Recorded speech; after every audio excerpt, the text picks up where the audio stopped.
Hello guys, welcome to logical study YouTube channel. तो चलिए आज हम math olympiad algebra problem solve करने वाले हैं। सेम पहले हम अपना क्वेश्चन लिख लेंगे। क्वेश्चन है 2 की पावर x इंटू ब्रैकेट 4 की power 2 whole power x equal 16। अब गाइस यहाँ हमें एक्सपोनेंशियल रूल है ना पुट करना है। a की power m whole power n equal a की power m into n। Power का आपस में मल्टीप्लाई हो जाता है। तो अगले स्टेप हम इसको लिख सकते हैं 2 की पावर x इंटू 4 की power 2x, right. 2 into x यानी 2x, 4 की पावर 2x इक्वल 16 सेम लिख लेना है। अब गाइस यहाँ आपको अगले स्टेप में 2 की पावर x सेम लिख लेंगे इंटू 4 को हम लिख सकते हैं 2 की power 2 whole power 2x same लिखेंगे इक्वल 16। 4 को हमने क्या लिख लिया है 2 की पावर 2 के रूप में लिख लिया। अब यहाँ गाइस आपको फिर से पावर का आपस में मल्टीप्लाई कर देना है।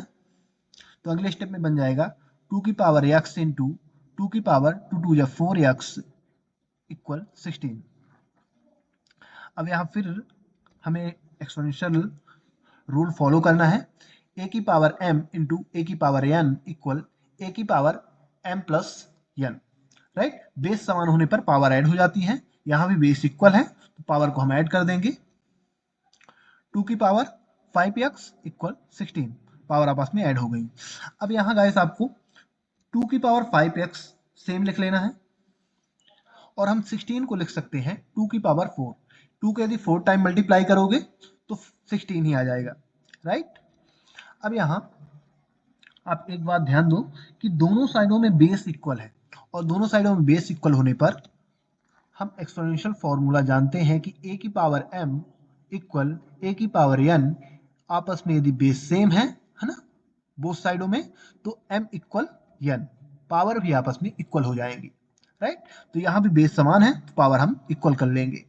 तो हम लिखेंगे 5x इक्वल 4। अब यहाँ x की वैल्यू फाइंड करनी है तो 5x का कोफिशियंट है तो मल्टीप्लाई की संख्या अपोजिट साइड में डिवाइड में चली जाएगी। तो x इक्वल 4 डिवाइड बाई 5। यही गाइस हमारे पास x की वैल्यू निकल के आ चुकी है। बट जो हमने x की वैल्यू फाइंड की है वो सही है फिर गलत, इसको हम वेरीफाई करेंगे, है ना।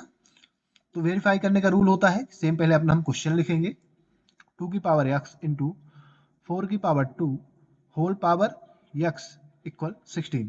अब गाइस हम यहाँ x की वैल्यू पुट कराएंगे और x की वैल्यू पुट कराने पर इसको हम सॉल्व करेंगे। यदि LHS और RHS इक्वल आते हैं, है ना, दोनों साइडें इक्वल हो जाती हैं, तो x की वैल्यू सही मानी जाएगी और यदि नहीं होती तो रॉन्ग मानी जाती है। ये रूल होता है वेरिफिकेशन का।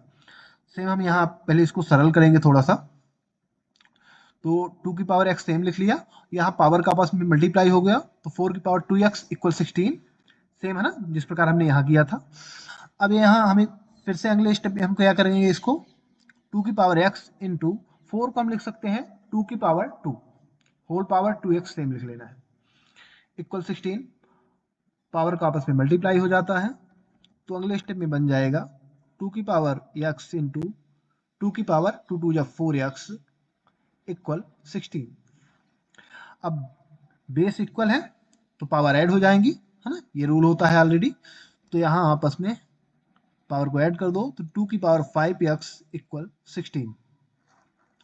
अब गाइस यहाँ हमें क्या करना है कि आप अब x की वैल्यू पुट करा दीजिए, है ना। x की वैल्यू क्या है 4 डिवाइड बाई 5। तो 2 की पावर 5 इंटू एक्स की जगह 4 डिवाइड बाई 5। 5 से 5 कैंसिल हो जाएगा इक्वल 16 सेम लिखेंगे। 5 से 5 यहाँ कैंसिल हो जाएगा तो क्या बचेगा अगले स्टेप में 2 की पावर 4 इक्वल 16।